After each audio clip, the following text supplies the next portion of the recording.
Welcome to another episode of Food, Nutrition, and Wellness with Dr. Dan Remley. Today we're going to be looking at the sustainability of living in your home. So stay tuned.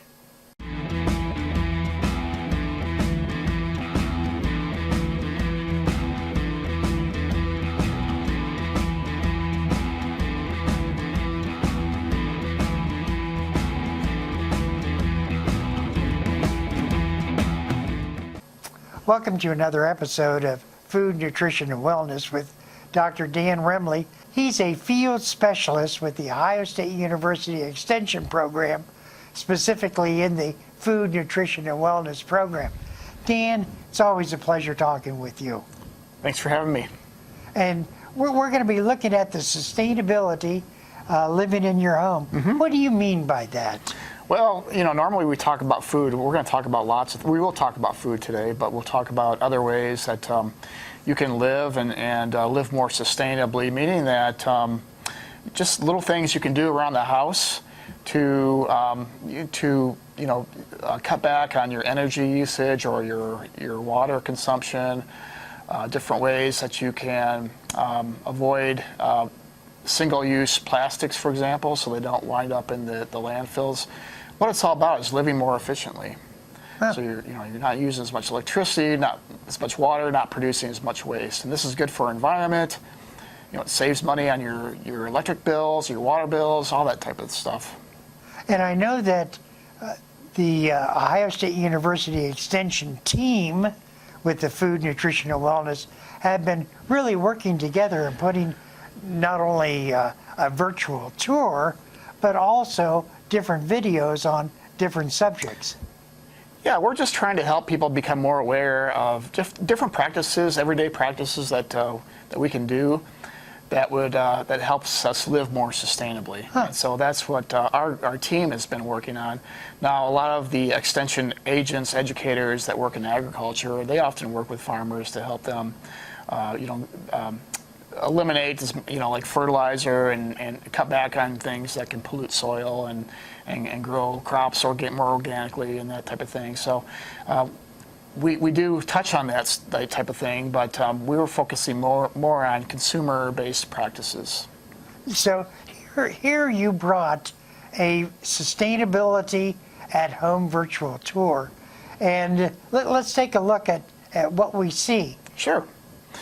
So this is a little virtual tour that we've put together just to help people understand just different things that they can do in their own homes to live more sustainably. So we're going to kind of walk through each room of the house and just look at a few different things that people can do.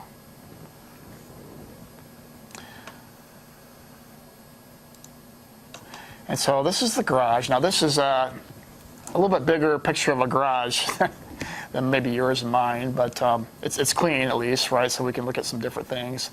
Patrick, what jumps out at you about this garage? Anything? Well, the open space. Yeah. That really catches my imagination, but also different things that are hanging on the walls. Sure, like what? Like, for instance, the bicycle. Sure.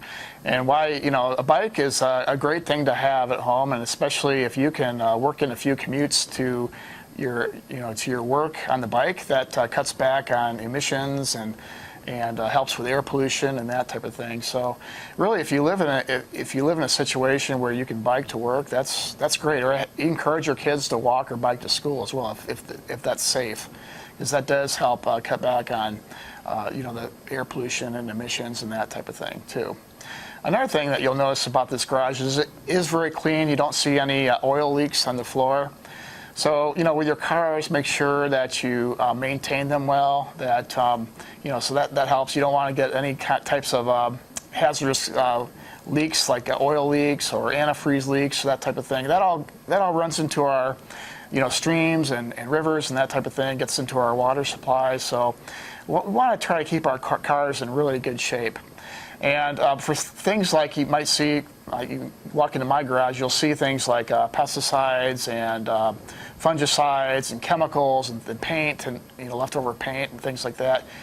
Batteries, you don't want to dispose of those in the trash. There are certain designated areas that that you can go to, or there's drop-off days, and you can learn about these in your municipalities where they'll take batteries and a lot of these hazardous chemicals, and they'll dispose of them properly. And that's really important to keep our streams and our rivers healthy, our water supply healthy. So we do not want these things in landfills. And it's also interesting, as you mentioned about the batteries and different things, tires, used tires are really hazardous material that's very difficult to get rid of. Right, and check with your municipality. And this virtual tour, you can we have little web links where you can learn about how do you dispose of some of these materials, or where do you look to dispose of these materials, and there's some sites that you can go to. So we're going to walk out of our garage, and we're going into our bathroom here. And the bathroom is, we do produce a lot of waste in our bathroom. And so there's lots of like single-use types of products, for example, like toothpaste and shaving cream and that type of thing. These all come in packages or canisters. There are some things that we can do like every day in our bathroom to be more sustainable. Did you know that we can actually compost things like toilet paper and No, I did not know that. And also, like, use bar soap as much as you can, because when you're using bar soap, you're not buying the shampoo that's in the plastic bottles that we end up throwing away. I've started using bar soap to shave, and so I have like a little brush that I use, and I dip it into a container that has bar soap, and I use that to shave, and that way I don't have to throw out my shaving cream canister that way. So those little things, they seem really small, but you think about over the year, how many single-use bottles we get rid of that are shampoo bottles or shaving cream canisters or even toothpaste tubes. There are actually, you can order online. You can get toothpaste that come in these little tablets that you can use. Oh.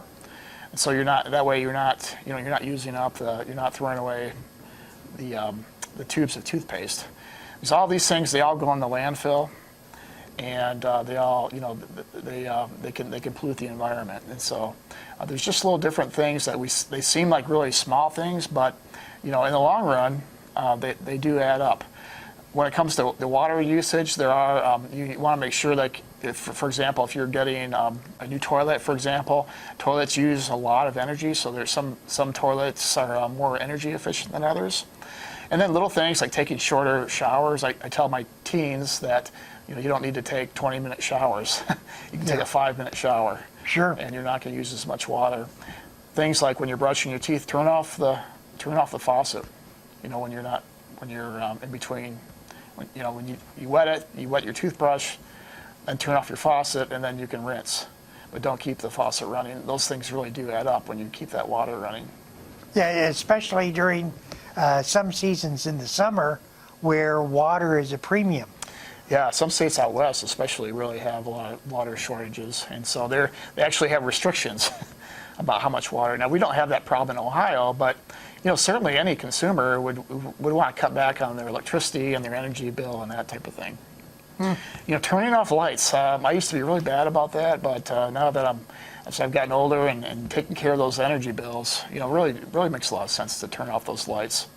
And there are many things, like they call them energy vampires, like you're having your phone chargers plugged in all the time, and things like that. Be aware of those types of things in your home. Well, that's interesting. So we're going to move out of the bathroom here. We're going to go into the kitchen. Kitchen's the same thing with the water consumption. There are lots of different ways that we can live more sustainably in our kitchens, and how we use our dishwashers to, single-use plastic bags, trying to cut back on those things, and using beeswax. So there's a few videos that I'd like to show, and this one gets into single-use plastics and how we can cut back.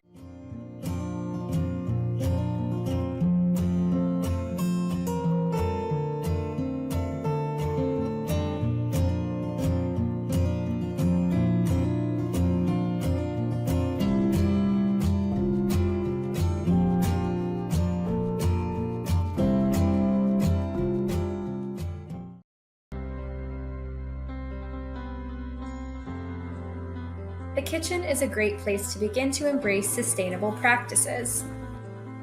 One way to keep a sustainable kitchen is to minimize or eliminate the use of single-use plastics. This means not buying products that include unnecessary single-use plastics as packaging, as well as avoiding the use of these products for kitchen storage. So, why avoid single-use plastics? Single-use plastics are just that, plastics that are used once and then discarded. Much of the packaging used on the products we buy fall into this category. According to the National Resources Defense Council, 6.3 billion metric tons of plastic has been created in the past 100 years or so. Only 9% of that has been recycled. The rest of this plastic ends up in the trash and ultimately in our landfills and oceans. In fact, according to the NRDC, we discard enough plastic every year to wrap around the Earth 4 times. So, what can you do? The NRDC suggests the following simple actions that you can take to reduce your use of single-use plastics and increase your sustainability practices in the kitchen. An easy first step is to bring your reusable shopping bags with you when you head to the grocery store. Also, to avoid unnecessary single-use packaging, bring your own containers with you to the store and buy in bulk when you can. Limit the amount of takeout you and your family gets, because with takeout often comes single-use plastic takeout containers. The more you cook at home, the better. Avoid using items that will be discarded, such as plastic bags and plastic wraps when storing food and leftovers. Instead, opt for items such as beeswax wrap, glass jars, and reusable sandwich bags. You can even buy or make your own plastic-free options for kitchen cleaners to avoid the waste that comes with traditional cleaners and single-use containers.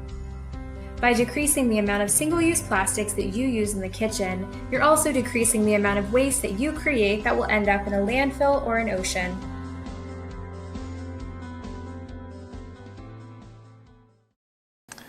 Okay, there's some information on just different ways to cut back on your use of single-use plastics.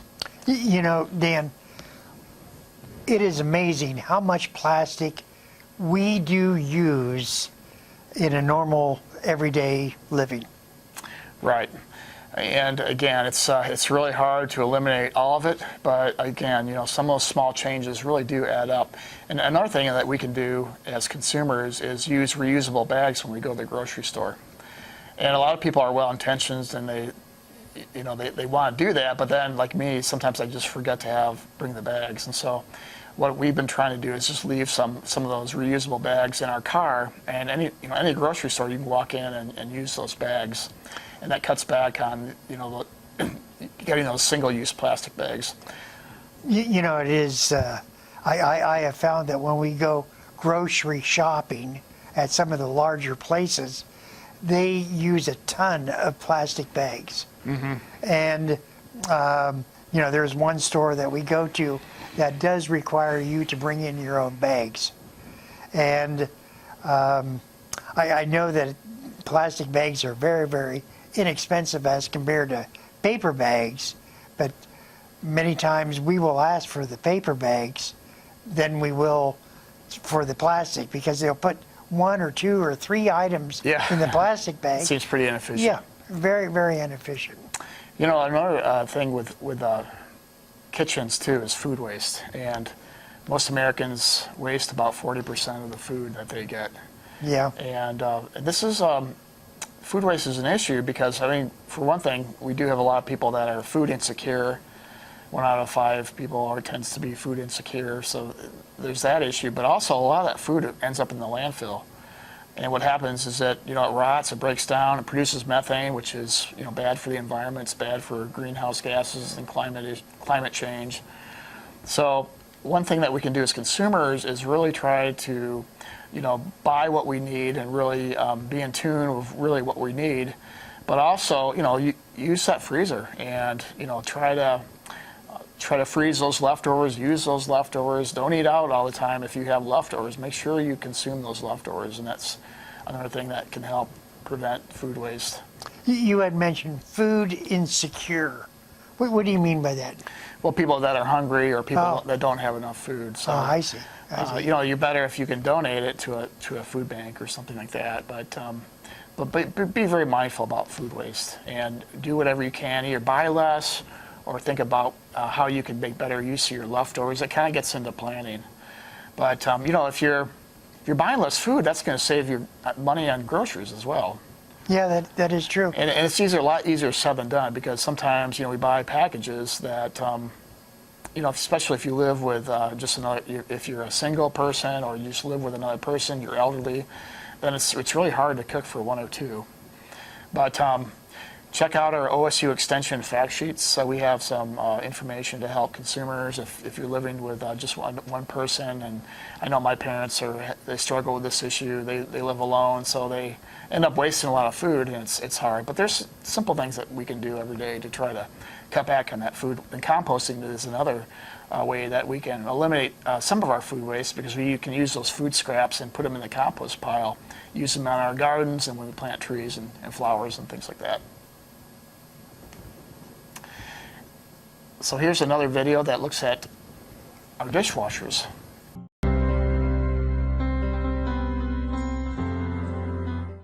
Hi, I'm Dan Remley, and I want to talk about how to wash dishes more sustainably. One of the important things to remember when washing dishes is to make use of your dishwasher if you have one. Dishwashers actually are more efficient. They use less electricity, less water than hand washing. Now obviously with your pots and pans, you're going to have to wash those by hands, but do make use of your dishwasher. When loading up your dishwasher with plates, it's important to dry scrape them. There's no need to pre-rinse, pre-soak. That just uses up more energy. And I also compost. So I have a compost tin like this, and I'll compost especially fruits and vegetables and grains. You can compost pretty much everything, even eggshells. The only thing that you can't compost are meats and certainly foods that are fatty. I take this out to the compost pile about every other day or so. So with dishwashers too, you don't need to use the heat cycle. That's just going to use up more energy. Just go ahead and air dry those dishes. And in terms of maintaining your dishwashers, keep the area, the seals around the door, keep those clean, keep the filters maintained and cleaned, and your dishwashers will run more efficiently that way. If you're buying detergents, there are environmentally friendly detergents that you can get. Kind of have to do your research, but there's ones with less phosphate.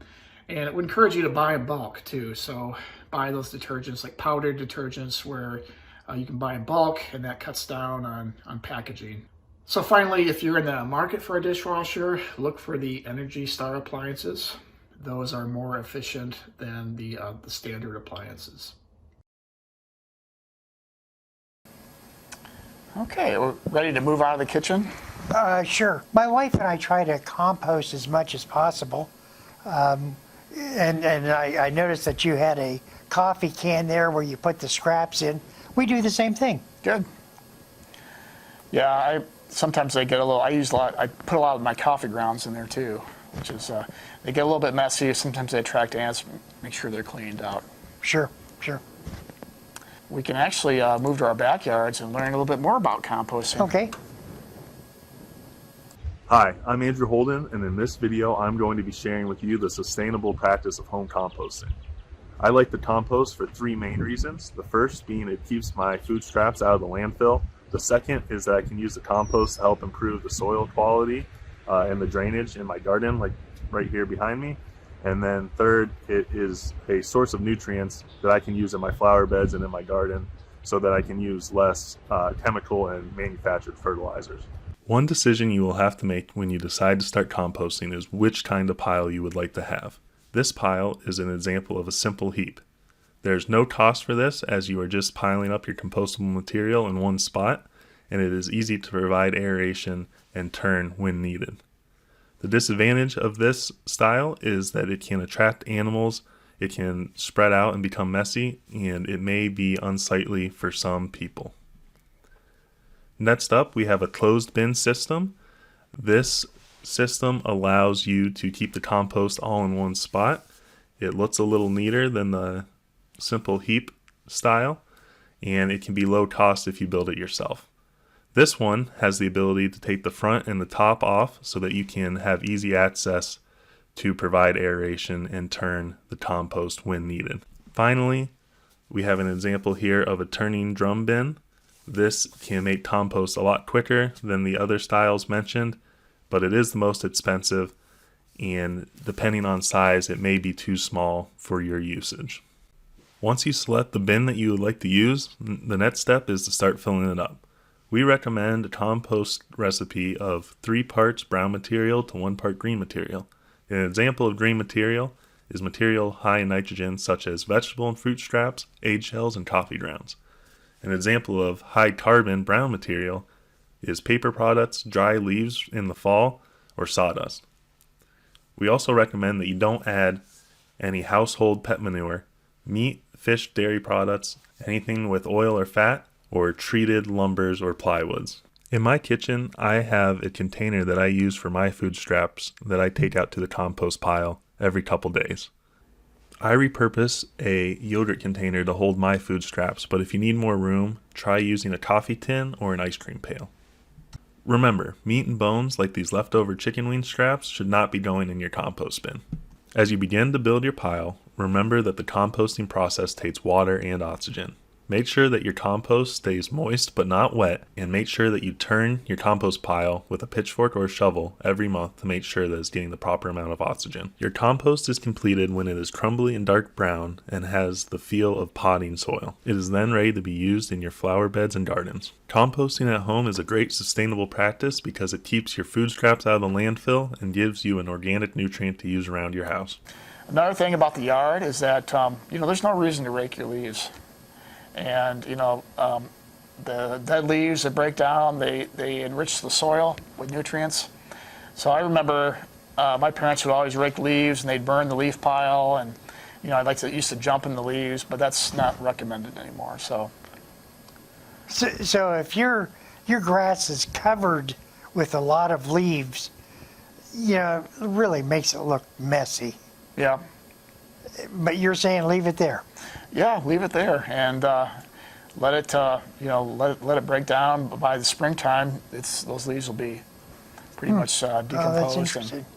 It's those leaves wind up in landfills and they contribute to greenhouse gases and it's better if we can just leave them on our lawn. Might as well get some nutrition out of them for our grass. Very good.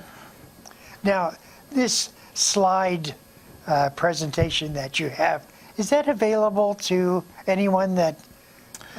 Yeah, we could leave it. We'll put it at the end of this presentation, and people can go there and click on the link and can.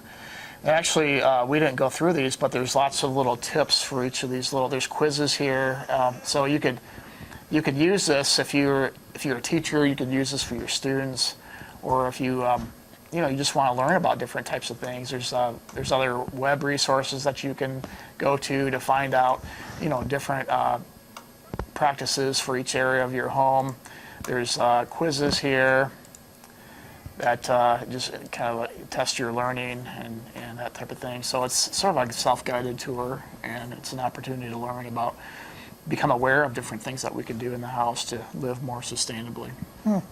I think it's a very useful tool. And my area is nutrition and wellness, and being environmentally aware and practice those sustainability things that helps us be healthier, and that helps our communities become healthier. Eating leftovers is a healthy thing too. We don't eat out as much, so yeah. Hey, we're talking with Dr. Dan Remley. Dr. Dan Remley is a field specialist with the Ohio State University Extension Program in the Food, Nutrition, and Wellness. Again, Dan, thank you for stopping by and giving this really nice sustainability virtual tour. Well, thank you very much for having me on.